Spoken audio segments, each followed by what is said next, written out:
So we all have our notes. I will be brief. I may be developing micrographia, but that's, we can figure that out at another time.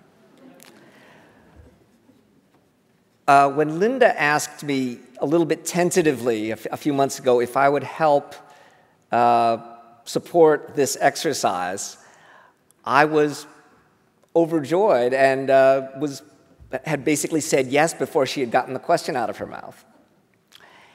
And the reason for that is that Linda is doing successfully what I've been trying to do basically for what I now realize is my entire career.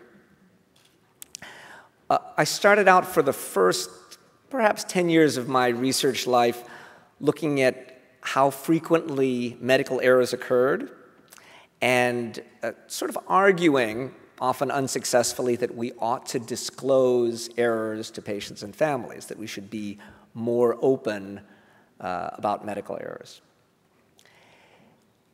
Around 2000, Lucian Leap, who's here, and Don Berwick and a few key others managed to ignite this whole field and get the idea that maybe patient safety was something we should pay attention to.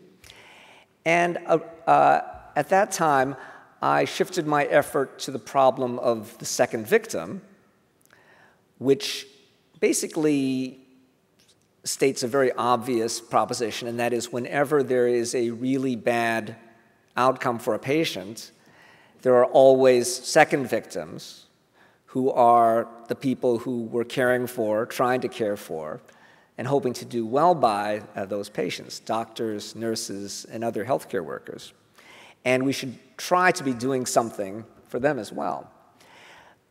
I'm very heartened to see that MITSS has been charging forward in trying to make both of those things happen.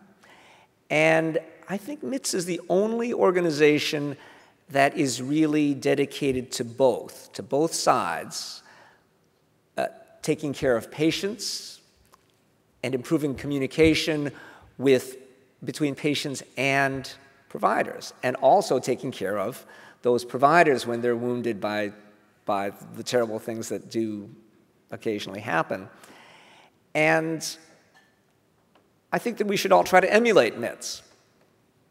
So that's why I am really happy to be here and overjoyed to see all of you who seem equally enthusiastic.